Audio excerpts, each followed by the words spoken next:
டெல்லியில் 19வது நாளாக விவசாயிகள் போராட்டம் நடத்தி வருகின்றனர். விவசாயிகளின் போராட்டத்திற்கு ஆதரவு தெரிவித்து தமிழகத்தின் பல்வேறு இடங்களில் விவசாயிகளும் மாணவர்களும் போராட்டத்தில் ஈடுபட்டுள்ளனர். வறட்சி நிவாரணம், பயிர்க்கடன் தள்ளுபடி உள்ளிட்ட கோரிக்கைகளை முன்வைத்து டெல்லி ஜந்தர் மந்தரில் தமிழக விவசாயிகள் நடத்தி வரும் போராட்டம் 19வது நாளாக தொடர்கிறது. இன்று போராட்டத்தில் ஈடுபட்டிருந்த விவசாயிகளை திமுக செயல் தலைவர் ஸ்டாலின் நேரில் சந்தித்து ஆதரவு தெரிவித்தார். தமிழகத்தில் எதிர்க்கட்சித் தலைவர் என்கிற முறையில் எல்லா கட்சி தலைவர்களையும் அணுகி உடனடியாக ஒரு அனைத்து கட்சி கூட்டத்தை கூட்டி ஒரு நல்ல முடிவெடுத்து என்ன முடிவெடுப்பது என்பது அந்த கூட்டத்தில் முடிவு செய்து அந்த நிலையை நிச்சயமாக எடுப்போம் என்ற அந்த உறுதியை திராவிட முன்னேற்றக் கழகத்தின் சார்பில் எதிர்க்கட்சித் தலைவர் என்கிற முறையில் நான் தெரிவித்துக் கொள்கிறேன். ஸ்டாலினுடன் இந்திய கம்யூனிஸ்ட் கட்சியின் தேசிய செயலாளர் ராஜா, திமுக மாநிலங்களவை உறுப்பினர்கள் TKS இளங்கோவன், திருச்சி சிவா ஆகியோரும் விவசாயிகளை சந்தித்து ஆதரவு தெரிவித்தனர். Government's response is not reasonable and government doesn't show any sensitivity.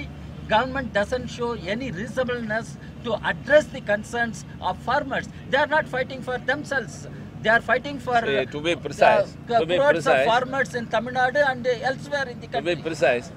டெல்லியில் போராடி வரும் விவசாயிகளுக்கு ஆதரவு தெரிவித்து சேலம் தலைமை அஞ்சல் நிலையம் முன்பு இலை தலைகளை கட்டிக்கொண்டு இந்திய ஜனநாயக வாலிபர் சங்கத்தினர் நூதன போராட்டத்தில் ஈடுபட்டனர்.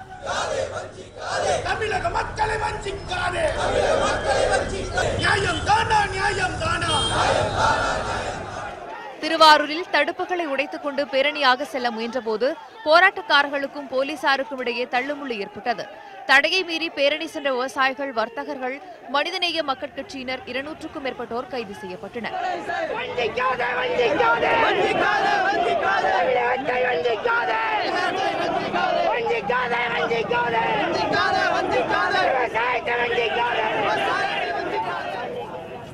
தஞ்சையில் 5க்கும் மேற்பட்ட விவசாயிகளின் உடலில் செம்மண்ணை பூசிக்கொண்டு போராட்டம் நடத்தினர்.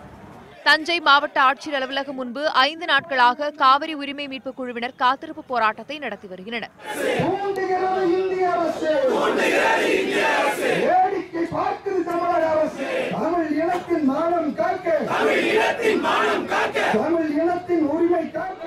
புதுச்சேரி அடுத்துள்ள காட்டேரிக்குப்பம் கிராமத்தில் விவசாயிகள் திருவோடு ஏந்தி பிச்சை எடுக்கும் போராட்டத்தில் ஈடுபட்டனர்.